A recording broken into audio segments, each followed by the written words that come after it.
Hello guys, Rajput poetry farming YouTube channel में आप सभी का स्वागत है। आप लोगों को मैं बताना चाहता हूं, काफ़ी दिन से मैं काफ़ी बिजी चलता था, क्योंकि बिजी शेड्यूल होने का कारण ये था कि इधर गन्ने की बुआई चल रही थी, फिर गेहूं की कटाई चल रही थी, फिर साथ में ये सहालक आ गया, और साथ में ये था कि हमारे कुनबे में, मेरे घर में एक शादी थी और दो शादियां मेरे कुनबे में है, और जिसमें से एक शादी निपट गई कल, एक शादी आज है। लेकिन मैं फार्म पे आया था और देखा कि यहाँ पे सब कुछ ठीक ठाक चल रहा है, और फार्म पे मैं मैनेजमेंट के लिए समय देता रहता हूँ।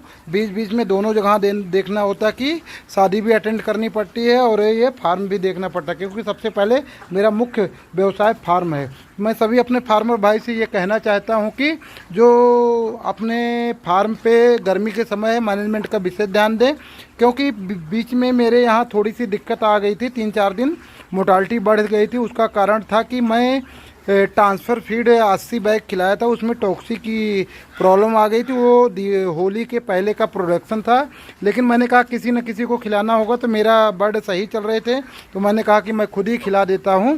तो ट्रांसफ़र फीड मैंने खिलाया था 80 बैग, उससे मेरे यहाँ टॉक्सी की प्रॉब्लम आ गई थी, मोर्टालिटी बढ़ गई थी। पहले दिन 6 मोर्टालिटी हुई थी, दूसरे दिन 22 हुई, तीसरे दिन 34 मोर्टालिटी हुई, फिर उसके बाद 16 हुई।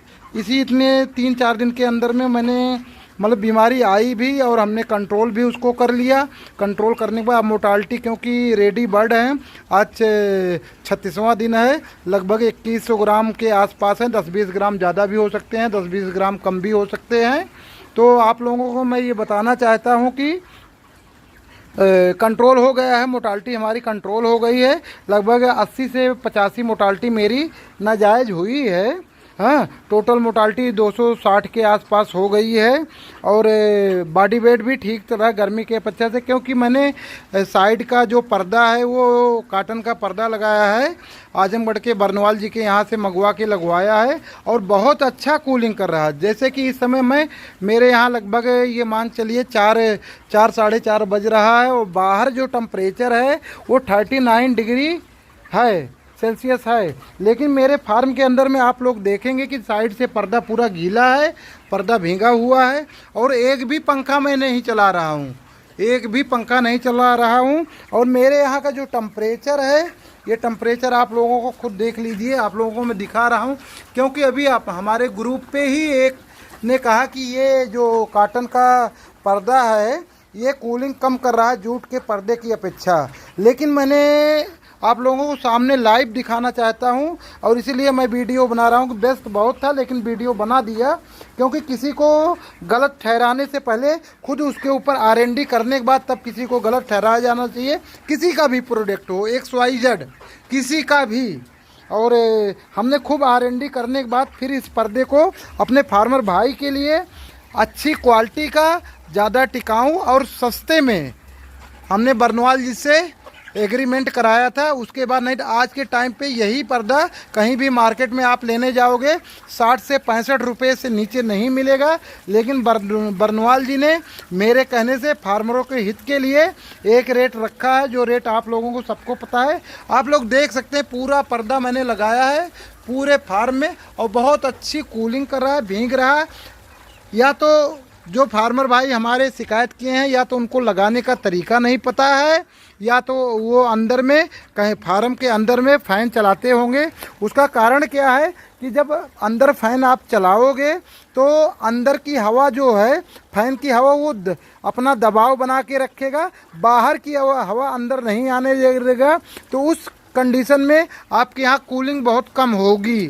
तो आप हमारे सभी फार्मर भाई से मैं कहना चाहता हूं कि एक बार आप फ़ैन बंद करके, पहले फ़ैन चला के, और कूलिंग जो पर्दा है काटन पर्दा उसको भिगो के और टेम्परेचर देखिए। उसके बाद एक बार फ़ैन बंद कर दीजिए और पर्दा भींगा रहे और हवा चलती रहे, बाहर की हवा नेचुरल अंदर आने पे आपको 100% मैं बताना चाहता हूं कि अच्छी कूलिंग मिलेगी। बस लगाने का तरीका नहीं पता है या जानकारी नहीं होती है।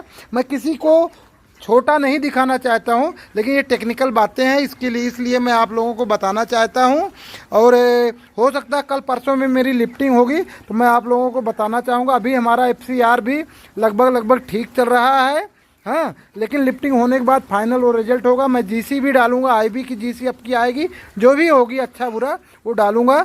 मेरे फार्म में थोड़ी सी दिक्कत आई थी क्योंकि मैं सही मेंटेन टेम्परेचर जो है वो केवल 5 दिन से पूरे फार्म में दे पा रहा हूँ, नहीं तो आधे फार्म में मैं टेम्परेचर दे पा रहा था, आधे फार्म में नहीं दे पा रहा था। उसका कारण क्या था कि मेरे यहाँ बोरवेल ख़राब हो गई थी। मैं कई बार ग्रुप में भी बताया था, बोरवेल ख़राब हो गई थी और बोरवेल नई कराने में 10 दिन टाइम लग गए थे, इसलिए थोड़ा सा टेम्परेचर मेंटेन नहीं कर पाया था। आज से 1 हफ्ता पहले की बात है, लेकिन 1 हफ्ते से मेरा टेम्परेचर मेंटेन है और बर्ड खूब अच्छे चल रहे हैं। थोड़े से उनको वायरल की प्रॉब्लम आई थी, जो टॉक्सी थी और वायरल भी था, लेकिन वो 3 दिन के अंदर में कंट्रोल हो गया। मोटालिटी भी कंट्रोल हो गई। अब 3 4 5 मोटालिटी होती है क्योंकि बर्ड रेडी बर्ड हैं, आईबी के बर्ड हैं, रोज ब्रीड हैं। ये तो टेम्परेचर मेंटेन होने के कारण, क्योंकि ग्रोथ अच्छा ले रहे हैं, इसलिए मोटालिटी 3 4 5 होती है। क्योंकि संख्या भी 5000 है, 5000 बर्ड है हमारे यहाँ। तो मैं आप लोगों को ज़्यादा लंबा वीडियो ना करके आप लोगों को मैं बताना चाहता हूँ कि आप लोगों को अगर ये वीडियो और ये सुझाव अच्छा लगे तो लाइक शेयर और सब्सक्राइब करें। और आप लोग को मैं 2-3 दिन के बाद से पूरा टाइम दूंगा, ग्रुप पे भी दूंगा और चैनल पे भी दूंगा और नई नई वीडियो लाता रहूँगा। जय जवान जय किसान।